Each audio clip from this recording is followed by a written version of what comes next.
planned for tonight? Well, I was thinking I would invite a couple friends over. Maybe we'd watch TV or hang out. Oh, watch TV, great, because I've got something I want to show you. Mexican wrestling. Not sports. Oh, no, honestly, it's so cool. It's kind of a weird combination of martial arts and gymnastics, little theater and superheroes thrown in. No way. No, believe me, you're gonna love this stuff. I'll prove it to you. Okay, what kind of food is involved? Just you wait.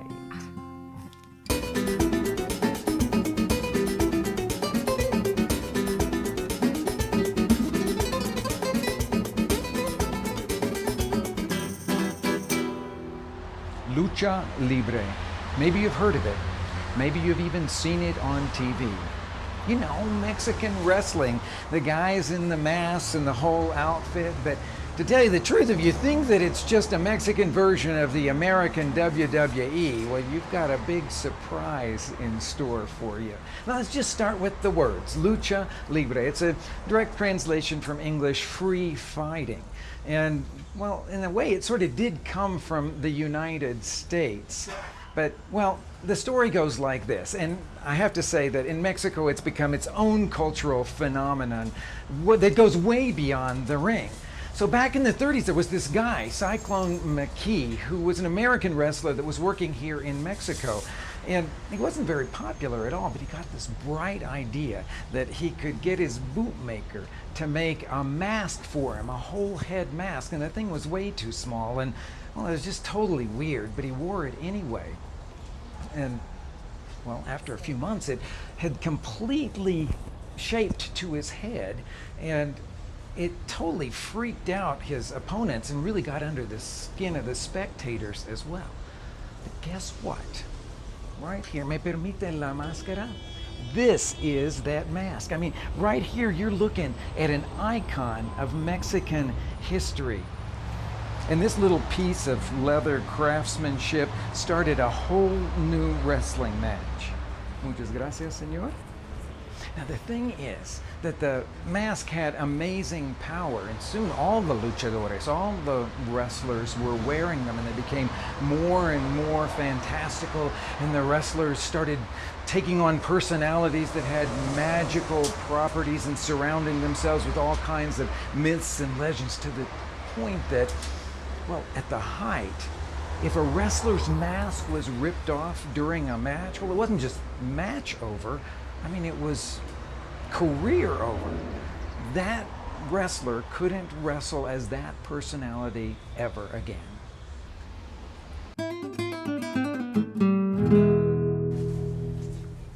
Wrestling was just the medium. It was the struggle between good and evil that was the message. We've got to go in here. Boy, I think we do. Well, but that all explains why Lucha Libre just spills right out of the ring and into Mexican popular culture, into movies and novels, into comic books and snack foods, even fashion and home furnishings. You know, there was even this one luchador, very famous, that became a celebrity politician completely in costume. His name was Super Barrio, the caped crusader for tenants' rights. Wow, look at this. Now that looks just like you. A lot of glitter and some lipstick. And luchadores in makeup. Oh, now here's another little spangly thing I think would be just right for you. This is an address book with Santo on the front and some nice chairs. Should be the only one that has this. Of course, unique. Look at that. Oh, that's like one of those paper mache puppets, and you know who that one is? One of the most famous of the luchadores, Blue Demon.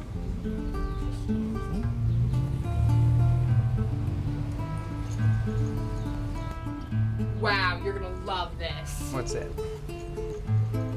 An apron. Yes. With Santo in pink. Yes. I think that's more for you than me.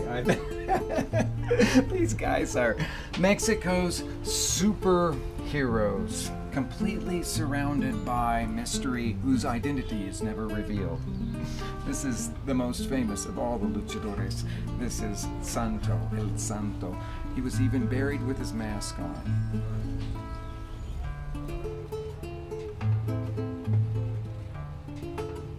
What do you think? I think you're having a good time shopping. But I'm dying to get out on the street, so I've got an idea. Why don't I go check out the food stalls that are around the arena, and then we'll meet up in half an hour at Sport Torta. What? Sport Torta. Well, you'll get the idea when you get there.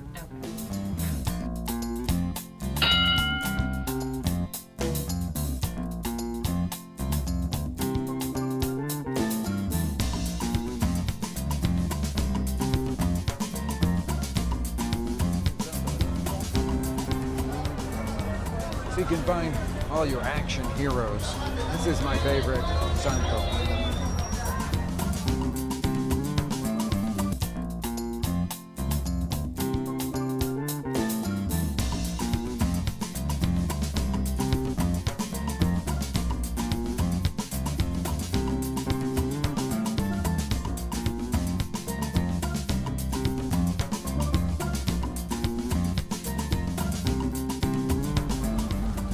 Around the arena, there's just such a buzz and some great street food too.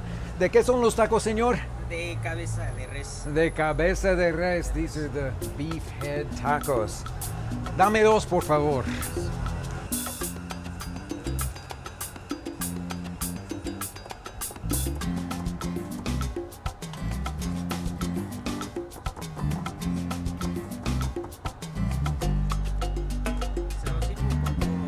Sí, con todo.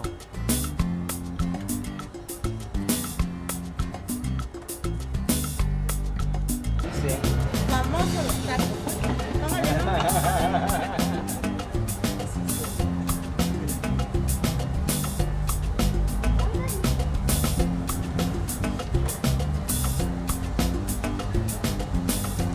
Now my mouth's just watering thinking of this one.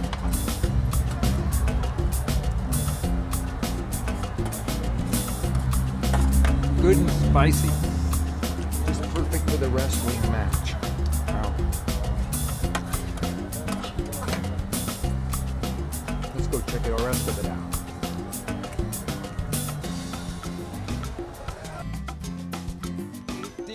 Este es de Blue Demon, ¿verdad? Okay, okay. Mil máscaras. Santo. Ah, this is the one I want. This is the Santo mask. This is the good one. This is the one that's made out of lycra. I can be Santo at my next party.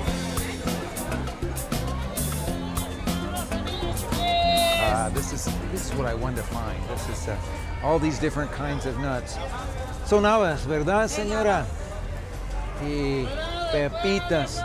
Me da por favor una bolsa de las habas. These are the big dried fava beans. Y unos cacahuates también. Aquí tiene, señora. Muchas gracias. What I've got here is my favorite combination. It's the dried favas that are soaked and then cooked slowly with a little chili and some salt and some lime. Same thing for some garbanzo beans. Same thing for some peanuts. Mix those three together and you've got a great mix. The perfect snack food for out on the street. Now, when I want to make those spicy nuts at home, I start off with some dry roasted peanuts, and I'll put them into a bowl and squeeze onto them a little bit of fresh lime juice. For a couple of cups of peanuts, it'll take a couple of tablespoons of lime. So one good juicy lime. The next ingredient to go on to that is some pure ground chili powder. This is not the stuff with all the spices in it. This is a ground ancho powder. You could use guajillo powder if you wanted to, a couple of teaspoons of that, and then stir it all around until you've got the nuts evenly coated with lime juice and chili powder. Now, if you really want to make them spicy, well, add chipotle powder or some cayenne pepper if that appeals to you. I'm just going to sprinkle a little bit of that over the top to give it a nice little bit of added interest there. and then they go right out onto a baking sheet. Spread them out into a single layer, and then right into the oven that they go. Now they'll cook for about 20-30 minutes at 250 degrees until the chili has really baked into the peanuts. Now while those are baking, we're going to toast some pepitas, pumpkin seeds, whole pumpkin seeds. I've got a skillet that's on about medium heat, and I'm going to toss these around until they start to pop and brown a little bit, and they pop from that flat pumpkin seed to a round one.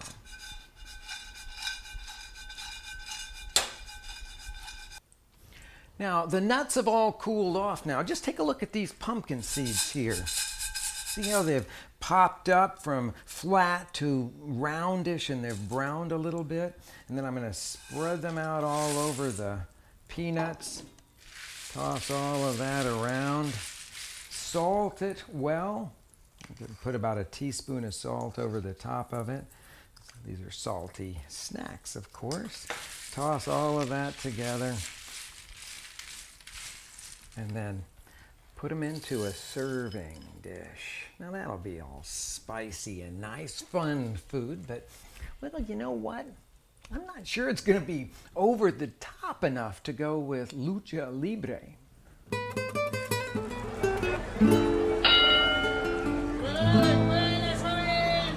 No Lucha Libre match would be complete without some Cracker Jacks. Let's talk about that.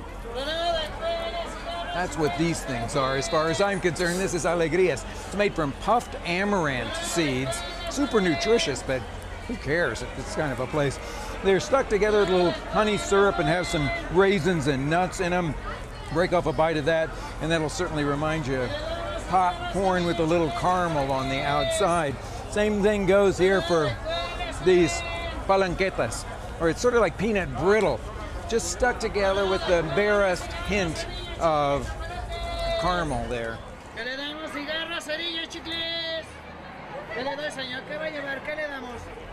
Oh, I can't pass this one up. Now this is tamarind. You know what that is? It's a super, super sour pulp from a little pod, but they've mixed it with this a little chili, little salt, and a little sugar. Totally wakes up your taste buds. Perfect for a wrestling match.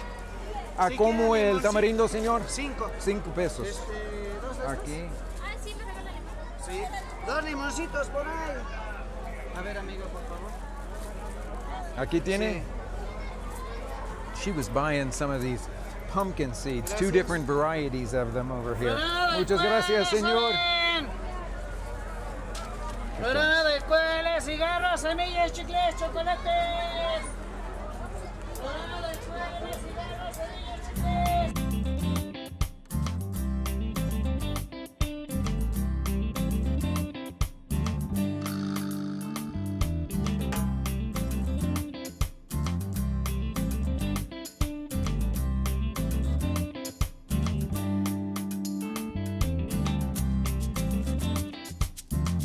Buenas tardes, ¿qué le voy a servir? Buenas tardes. ¿Cuál es la especialidad? La sumo, señor. La Sumo. Perfecto. Quiero una Sumo. Hey, Hey, how you doing? good. What'd you get? Ta-da! Well, that's certainly perfect for tonight. I'm starving. What is there to eat? You came to the right place, I think. They said the specialty is, well, something that goes with this place. So we're at Sport Torta, right?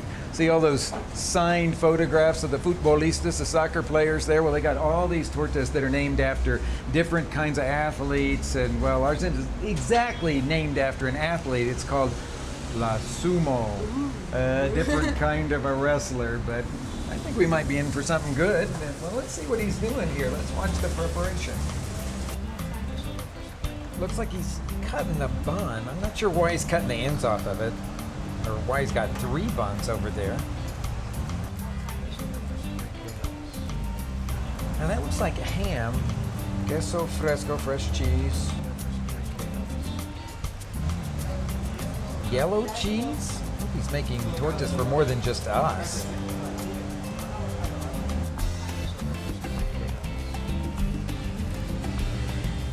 Now that looks like roast pork leg. That's always a favorite on tortas, of course.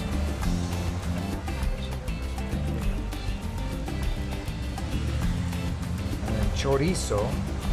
What are those little bits that are there? Looks like milanesa, the breaded pork cutlet that's been chopped up.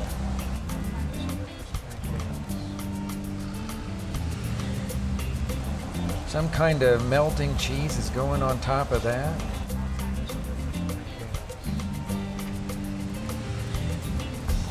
Those aren't hot dogs he's putting on the grill, are they? Now looks like he's down to the bun preparation there, spreading some beans on the bread. Classic for tortas.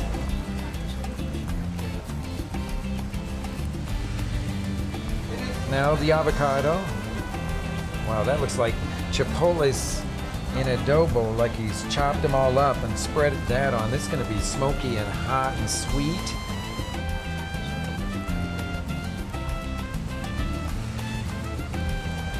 Now, you don't think... No, that couldn't be. All that stuff is going to go on one? Well, or 3 tortas?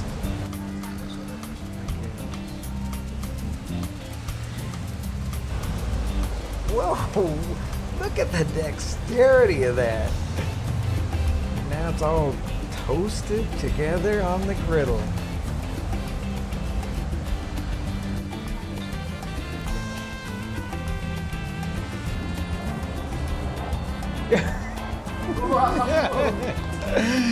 So much for sharing a torta.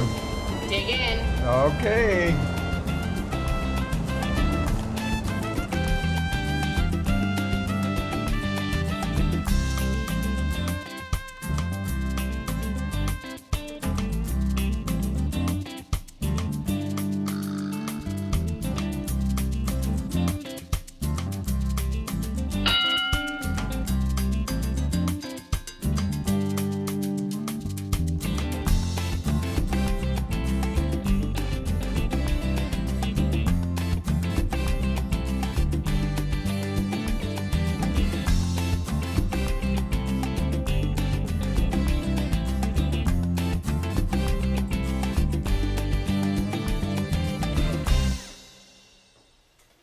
Now, I'm not sure we can compete with Sport Torta. Hey, I think we make a pretty mean torta. Oh, she's just saying that because she's cooking all this chorizo to put in it over here. Yeah, I think ours is really good because we have these really good beans.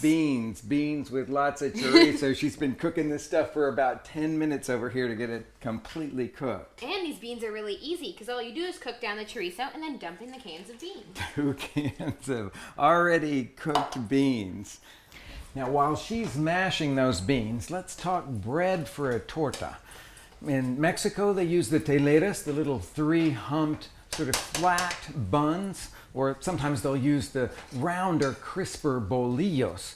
But I found these at my local bakery. It's a kind of a wide baguette, and I thought, I think that'll work. It's got a pretty crispy exterior, and besides, I'm going to be serving several people, so I thought, I can just make these large and then slice them up. When you're making a torta, the first thing that you have to do is to slice the bread like you would for a submarine. Slice it all the way through. And then hollow out a little bit of the interior of the bread, what they call the miga in Spanish. A little bit top and bottom so that you have room for your fillings there. And then I'm gonna spray it on the outside because when I go to crisp it up, I want to make sure that it crisps very, very nicely. A crunchy exterior is a part of a great torta as far as I'm concerned. So, Lanie, how are you coming on those beans? We're getting there, we're getting there.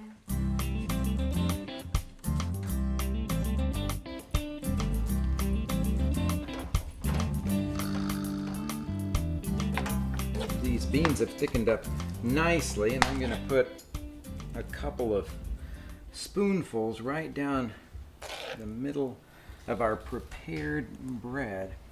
Now spread that out a little bit, and Lanie, why don't you put in some of that shredded chicken that we've got there. Of course, you could use any toppings you wanted.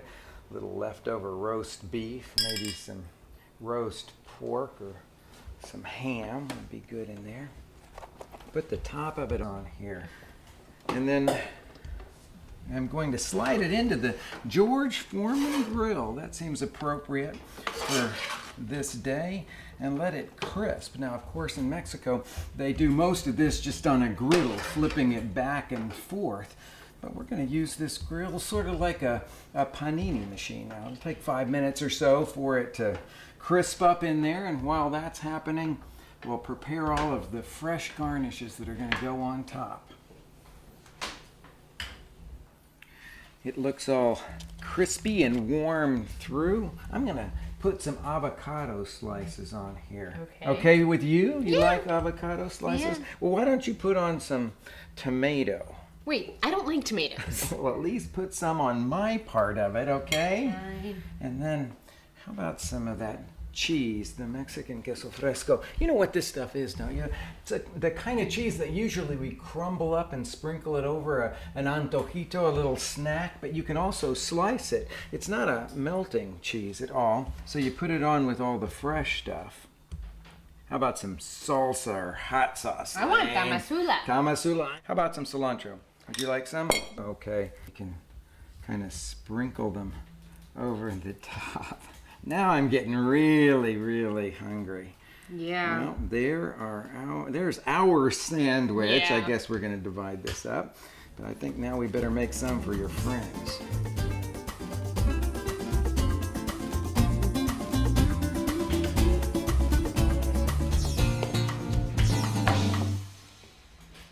Nice shirt. Superheroes are ready. Big food, family and friends, the battle between the forces of good and evil. That's my kind of sporting event.